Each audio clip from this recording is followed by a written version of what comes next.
جب یہ خبر آخری مغل بادشاہ بہادر شاہ ظفر لال قلعہ چھوڑ کر محبوب الہی خواجہ نظام الدین کے مزار پر پہنچ چکے ہیں تو ملاقات کی غرض سے خواجہ شاہ غلام حسین چشتی ان کے پاس پہنچے۔ یہ وہ دن تھا جب ہندوستان پر راج کرنے والے مغلیہ خاندان کے آخری بادشاہ اور اکبر و بابر کے جانشین دلی کے لال قلعہ سے آخری بار نکلے تھے، اور یہ 19 ستمبر 1857 کی بات ہے۔ خواجہ حسن نظامی نے یہ کہانی اپنی والدہ سے کئی بار سن رکھی تھی، جس کے راوی ان کے اپنے نانا خواجہ شاہ غلام حسین چشتی تھے۔ شاہ غلام حسین چشتی بہادر شاہ ظفر کے مرشد بھی تھے۔ خواجہ حسن نظامی نے لکھا ہے کہ بہادر شاہ ظفر کے چہرے پر مایوسی اور پریشانی عیاں تھی۔ ان کے ساتھ مٹھی بھری لوگ تھے، جن میں خواجہ سرا بھی شامل تھے، اور ان کے کپڑے اور سفید داڑھی خاک آلود تھی۔ خواجہ حسن نظامی کے مطابق وہ بتاتے کہ جب میرے نانا نے بہادر شاہ ظفر کی خیریت دریافت کی تو ایک موقع پر انہوں نے بتایا کہ میں نے 3 دن سے کچھ نہیں کھایا، کہ آپ کے گھر میں کچھ ہے جو آپ مجھے کھلا سکیں۔ نانا نے جواب دیا کہ موت کے دہانے پر کون کھانا پکا سکتا ہے، لیکن جو بھی ہوگا میں لاتا ہوں۔ شاہ غلام حسین نے گھر جا کر دیکھا تو روٹی اور مولی کے اچار کے سوا کچھ نہ تھا۔ چنانچہ یہی معزول بادشاہ کو پیش کیا گیا، جنہوں نے شکریہ ادا کیا، کھانا کھایا اور پھر ہمایوں کے مقبرے کی جانب روانہ ہو گئے۔ ادھر یہ خبر ملتی ہے کہ بہادر شاہ ظفر اور ان کے چند بیٹے ہمایوں کے مقبرے پر ہیں۔ میجر ولیم ہڈسن نے سپاہیوں کے ہمراہ مقبرے کا محاصرہ کر لیا۔ بہادر شاہ ظفر نے اس شرط پر گرفتاری دینے کی حامی بھری کہ ان کو، ان کی اہلیہ اور بچوں کو قتل نہیں کیا جائے گا۔ یقین دہانی حاصل کرنے کے بعد بالآخر 20 ستمبر 1857 کو بہادر شاہ ظفر ہمایوں کے مقبرے سے نکلے اور گرفتار کر لیے گئے۔ کرنل میتھیسن کی اپنی کتاب انڈین بغاوت 1857 میں لکھا گیا ہے کہ میجر ہڈسن نے جب 100 سپاہیوں اور 2 مخبروں منشی رجب علی اور الہی بخش مرزا کے ساتھ ہمایوں کے مقبرے پہنچے تو وہاں بہادر شاہ ظفر کے بیٹے مرزا مغل اور مرزا خضر سلطان کے علاوہ ان کے پوتے مرزا ابو بکر بھی موجود تھے۔ ان تینوں کو حراست میں لیا گیا، لیکن دلی پہنچنے سے پہلے میجر ہڈسن نے ایک سپاہی کا پستول لیا اور ان تینوں کو قتل کر دیا۔ جس مقام پر یہ واقعہ پیش آیا اسے اب قاتل دروازہ کہتے ہیں۔ حسن نظامی کی کتاب بیگمات کے آنسو اور اس وقت کی برطانوی دستاویزات کے مطابق بہادر شاہ ظفر کے چند بیٹے اور بیٹیاں دلی سے فرار ہونے میں کامیاب ہو گئے تھے۔ بہادر شاہ ضلع وطنی بہادر شاہ ظفر کی گرفتاری کے بعد ایک منصوبہ بنایا گیا کہ انہیں لاہور منتقل کر دیا جائے، لیکن بعد میں ان کے خلاف مقدمہ چلانے کا فیصلہ ہوا اور 27 جنوری 1858 کو اسی لال قلعہ میں مقدمہ شروع ہوا جو مغل بادشاہوں کا ذاتی محل ہوا کرتا تھا۔ مقدمے میں انہیں مجرم قرار دیتے ہوئے جلا وطن کرنے کا فیصلہ ہوا۔ تاہم 30 اپریل 1858 کو لکھے گئے ایک برطانوی خط سے پتہ چلا کہ برطانوی حکومت مغل شاہی خاندان کے سب اراکین کو ہی جلا وطن کرنے کی خواہش مند تھی، تاکہ مستقبل میں کوئی بھی برطانیہ کے خلاف بغاوت کی قیادت نہ کر سکے۔ تاہم بعد میں فیصلہ ہوا کہ صرف بہادر شاہ اور ان کے خاندان کے چند اراکین کو ہی رنگون جلا وطن کیا جائے گا۔ اس منصوبے کے مطابق دلی سے کلکتہ اور پھر بحری جہاز سے بہادر شاہ ظفر کو ان کی اہلیہ، بیٹے اور بہو کے ہمراہ روانہ کیا جانا تھا۔ دلی کی کمشنر کی جانب سے مرتب فہرست کے مطابق بہادر شاہ ظفر کے علاوہ حرم کی 5 خواتین اور 8 اہل خانہ شامل تھے۔ مورخ مہدی حسن نے اپنی کتاب بہادر شاہ ظفر دوم اور 1857 کی جنگ میں ایک برطانوی دستاویز کا حوالہ دیا ہے، جس کے مطابق 7 اکتوبر 1858 کی صبح 29 افراد دلی سے روانہ کیے گئے، جو 4 دسمبر کو کلکتہ سے رنگون کے لیے نکلے۔ بہادر شاہ ظفر کا ہندوستان میں یہ آخری دن تھا۔ 10 دسمبر کو بحری جہاز رنگون پہنچ گیا۔ 4 کمرہ ٹکا خرچ۔ یہاں بہادر شاہ ظفر کے خاندان کو 4 کمرے ملے اور ان کی روزانہ کی خوراک کا خرچہ 11 ٹکا تھا۔ 3 اگست 1859 کو لکھی گئی ایک رپورٹ کے مطابق یہ مکان گارڈ پورٹ سے چند قدم کے فاصلے پر تھا اور اس کے چاروں جانب 10 فٹ کی حفاظتی باڑ تھی۔ کیپٹن ڈیوس کی تحریر کردہ رپورٹ میں بتایا گیا کہ مکان میں 4 کمرے ہیں، ایک سابق بادشاہ کے پاس ہے، جبکہ ایک جوان بخت اور ان کی اہلیہ کے زیر استعمال ہے۔ تیسرے کمرے میں زینت محل بیگم رہتی ہیں۔ ہر کمرے کے ساتھ غسل خانہ ہے۔ شاہ عباس اور ان کی والدہ چوتھے کمرے میں رہتے ہیں۔ بادشاہ اور شاہی قیدیوں کی خوراک کے لیے 11 ٹکا فی دن رقم مختص کی گئی۔ اتوار کے لیے 1 ٹکا فی عدد اضافی دیا جاتا اور ماہانہ سنگار کے لیے 2 ٹکے دیے جاتے۔ تاہم کاغذ، قلم اور دوات پر پابندی تھی۔ عام لوگوں سے رابطہ بھی منع تھا اور کسی کو بھی شاہی قیدیوں سے ملنے، حتیٰ کہ ان کے اپنے خادمین کو بھی اجازت کے لیے پاس لینا پڑتا تھا۔ واضح رہے کہ بہادر شاہ ظفر ایک شاعر اور خطاط بھی تھے، لیکن جلا وطنی کے بعد انہیں اپنی آخری شاعری اور احساسات کا اظہار مکان کی دیوار پر کوئلے کی مدد سے کرنا پڑا۔ بہادر شاہ بیٹوں کو انگریز بنانے کا عجیب خیال۔ نیلسن ڈیوس نے کلکتہ میں برطانوی حکام کو ایک 11 صفحوں کی رپورٹ بھیجی، جس میں بہادر شاہ ظفر کے دونوں بیٹوں کے لیے ایک عجیب سا منصوبہ پیش کیا گیا۔ انہوں نے تجویز دی کہ بہادر شاہ ظفر کے دو بیٹوں کو برطانوی تعلیم دی جائے۔ انہوں نے لکھا کہ بڑا بیٹا جوان بخت مرزا مغرور ہے، لیکن دونوں بیٹے مکمل گنوار ہیں۔ ان کے مطابق وہ فارسی لکھ اور پڑھ سکتے تھے، لیکن بنیادی معلومات کی کمی تھی اور وہ اپنے ملک کی سرحد تک سے لا علم تھے۔ تاہم ان میں یہ جاننے اور سیکھنے کی خواہش موجود تھی۔ اسی لیے نیلسن ڈیوس کی تجویز تھی کہ اگر انہیں برطانیہ بھجوا دیا جائے اور برطانوی تعلیم دی جائے تو وہ بالکل انگریز بن سکتے ہیں۔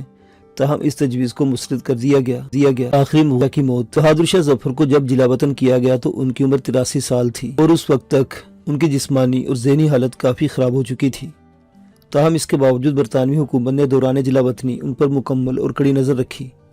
ان کے بارے میں ہر رپورٹ اعلیٰ حکام کو بھجوائی جاتی تھی۔ نیلسن ڈیوس کے مطابق رنگون کے سول سرجن بہادر شاہ ظفر کا طبی معائنہ باقاعدگی سے کرتے اور ان کے مطابق چھوٹی سے چھوٹی بات پر بھی بادشاہ اور ان کی بہو شازمانی بیگم ڈاکٹر کو دیکھنا چاہتے تھے۔ نیلسن کے مطابق بادشاہ کے دانت ٹوٹ چکے تھے اور ان کی بات سمجھنے میں مشکل ہوتی تھی۔ تاہم 1862 کے وسط میں بہادر شاہ ظفر کی صحت تیزی سے بگڑنا شروع ہوئی اور 7 نومبر کو ان کی وفات ہو گئی۔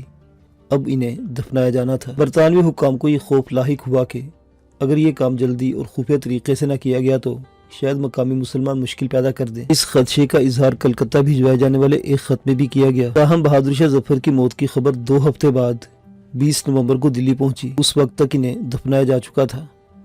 پہلے مدفن کے گرد بانس لگائے گئے جو چند ہی دن بعد ٹوٹ گئے۔ تب تک قبر پر گھاس کی تہ اگ چکی تھی۔ ایسا لگ رہا تھا کہ اب اس قبر کو بھی بھلا دیا جائے گا، لیکن ان کی موت کے 40 سال بعد ایک بار پھر اس معاملے پر خط و کتابت ہوئی۔ 1991 میں کھدائی کے دوران بہادر شاہ ظفر کا ڈھانچہ دریافت ہوا۔ اب اس مقام پر ایک بڑا مقبرہ تعمیر ہو چکا ہے۔ بہادر شاہ خاندان کی بے چینی۔ بہادر شاہ ظفر کی موت کے بعد یہ صورتحال تھی کہ اہل خانہ ایک دوسرے سے بات ہی نہیں کر رہے تھے۔ اس وقت کی برطانوی دستاویزات جو مصنف ولیم ڈالر نے میانمار کے نیشنل آرکائیو میں دیکھی سے علم ہوتا ہے کہ خاندان میں پھوٹ پڑ گئی اور ایک جانب بہادر شاہ ظفر کی اہلیہ تھی اور دوسری جانب جوان بخت اور ان کی اہلیہ، جبکہ سب سے چھوٹا بیٹا شاہ عباس ایک تیسرے گروپ میں تھے۔ ولیم ڈالر کے مطابق تینوں فریقین الگ الگ گھروں میں تھے، الگ کچن تھے اور آپس میں کوئی بات چیت نہیں تھی۔ اسی دوران بہادر شاہ ظفر کی بہو شازمانی بیگم کی آنکھیں متاثر ہونا شروع ہو گئی۔ انہیں خوراک مہیا کرنے کے لیے کپڑے اور زیورات بیچنا پڑے۔ سن 1872 تک شازمانی بیگم اپنی بینائی مکمل طور پر کھو چکی تھی۔ دوسری جانب بہادر شاہ ظفر کی بیوہ زینت محل نے ایک مکان خرید لیا اور 2 یا 3 ملازمین کے ہمراہ نئے مکان میں منتقل ہو گئی۔ زینت محل نے جوان بخت کی جانب سے پیٹے جانے کے بعد انڈیا لوٹنے کی درخواست بھی کی، لیکن اسے مسترد کر دیا گیا۔ بہادر شاہ ظفر کی وفات کے 20 سال بعد زینت محل بھی وفات پا گئی اور انہیں سابق بادشاہ کے ساتھ ہی دفن کیا گیا۔ ان کے سب سے بڑے بیٹے مرزا جوان بخت، جنہیں بہادر شاہ ظفر نے اپنا اور مغل تخت کا جانشین قرار دیا تھا، صرف 42 سال کی عمر میں دل کا دورہ پڑنے سے وفات پا گئے۔ بہادر ظفر کا نواسا، جسے دلی میں بھیک مانگنا پڑی۔ برطانوی حکومت بہادر شاہ ظفر کے تقریباً پورے خاندان کو خرچہ فراہم کر رہی تھی۔ شاہی خاندان کے وہ اراکین بھی ماہانہ وظیفہ حاصل کر رہے تھے جو دلی یا بنارس میں مقیم تھے۔ جمشید بخت جوان بخت کے بیٹوں میں سب سے بڑے تھے۔ شادی سے قبل ان کو ماہانہ 150% وظیفہ ملتا تھا۔ شاہ کے بعد ان کو ماہانہ 250% وظیفہ ملنے لگا اور مکان کے کرائے کی مد میں 100% ماہانہ ملتا۔ زیادہ تر لوگوں کو اتنا وظیفہ نہیں ملتا تھا اور ماہانہ 5 سے 10% تک ملا کرتے تھے۔ 1899 میں حکومت انڈیا کے دفتر خارجہ کی ایک دستاویز کے مطابق شاہی خاندان کے 36 افراد کو ماہانہ 5 روپے تک کی پینشن مل رہی تھی۔ تاہم حسن نظامی نے اپنی کتاب میں ایک ایسے فقیر کے بارے میں لکھا ہے کہ جو شام کے اندھیرے کے بعد بھیک مانگنے نکلتا تھا۔ وہ لکھتے ہیں کہ وہ ایک چھڑی کی مدد سے اپنی بے جان ٹانگیں گھسیٹتا ہوا جامع مسجد کے قریب نکلتا اور ہر چند منٹ بعد صدا بلند کرتا۔ حسن نظامی کے بقول شاید بہت کم لوگ جانتے تھے کہ وہ بہادر شاہ ظفر کا سگا نواسا تھا، جس کا نام مرزا قمر سلطان تھا۔ بہادر شاہ ظفر کے خاندان کے دیگر لوگوں نے حکام سے اس کے علاوہ بھی مدد طلب کی۔ 1915 کی ایک دستاویز کے مطابق بادشاہ کے بڑے پوتے مرزا جمشید بخت نے اپنی صحت کی وجہ سے حکومت سے رابطہ کیا تاکہ وہ برما کے ایک شہر جا کر علاج کروا سکے اور انہیں 500% فراہم کیا گیا۔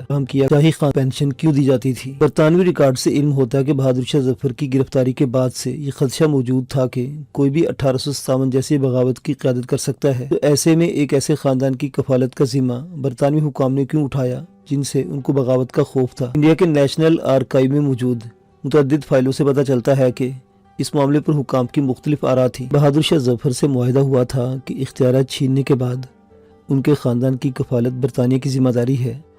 وہ کہتے ہیں کہ یہ خاندانی پینشن تھی، یعنی بہادر شاہ ظفر کے بعد ان کے وارثوں کو بھی ملتی۔ اگر مختصر دیکھا جائے تو معاہدہ یہ تھا کہ آپ اور آپ کے وارث ہماری حکومت و نظام میں مداخلت نہیں کریں گے، اس سے دور رہیں گے، اور بدلے میں ہم آپ کی اور آپ کے خاندان کی ضروریات کا خیال رکھیں گے۔ مغل کے وارث اب کہاں ہیں؟ بہادر شاہ ظفر کے چند بیٹے تو مارے گئے تھے، لیکن چند فرار ہونے میں کامیاب ہوئے، جبکہ ان کے 2 بیٹے ان کے ساتھ ہی جلا وطن ہوئے۔ مغل خاندان کی پوری نسل کو تلاش کرنا مشکل ہے، اگرچہ چند افراد کا سراغ برطانوی ریکارڈ اور انڈیا کی قومی آرکائیو کی مدد سے لگایا جا سکتا ہے، تاہم وثوق سے نہیں کہا جا سکتا کہ یہ سب لوگ کہاں گئے۔ سن 1925 میں برطانوی حکومت کے مختلف محکموں کے درمیان شاہی خاندان کے اراکین کی تعلیم، طبی سہولیات یا شادی و تدفین جیسے اخراجات پر خط و کتابت ہوئی، جس سے علم ہوتا ہے کہ اس وقت 126 افراد پینشن وصول کر رہے تھے۔ دستاویزات سے یہ بھی علم ہوتا ہے کہ مغل خاندان انڈیا کے علاوہ میانمار اور ممکنہ طور پر پاکستان میں بڑھ چکا تھا، تاہم اس وقت کون کہاں ہے یہ کہنا مشکل ہے۔ مغل خاندان کے وارث ہونے کے دعوے دار مختلف اوقات میں سامنے آتے رہے ہیں،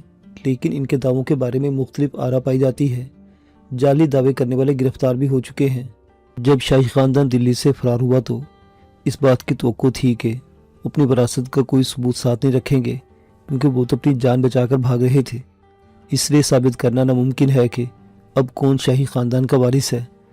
جو لوگ یہ دعویٰ کرتے ہیں ممکن ہے وہ درست ہو، لیکن جھوٹے دعوے بھی ہوتے ہیں اور ہمارے پاس کوئی ثبوت نہیں ہے۔ سن 1925 کی جن دستاویزات کا حوالہ اوپر دیا گیا ہے، اس سے یہ بھی پتہ چلتا ہے کہ پینشن کے لیے دی جانے والی تقریباً 600 عرضیاں ابتدائی تفتیش کے بعد مسترد کر دی گئی تھی۔ حسن نظامی نے اپنی کتاب میں ایک ایسے فرد کے بارے میں لکھا ہے جو بمبئی میں پولیس اور انتظامیہ میں مغل وارث کے طور پر مشہور تھا، لیکن بعد میں یہ دعویٰ جھوٹا نکلا۔ معزز سامعین و ناظرین، ایسی مزید ویڈیوز حاصل کرنے کے لیے ہمارے چینل کو سبسکرائب کریں۔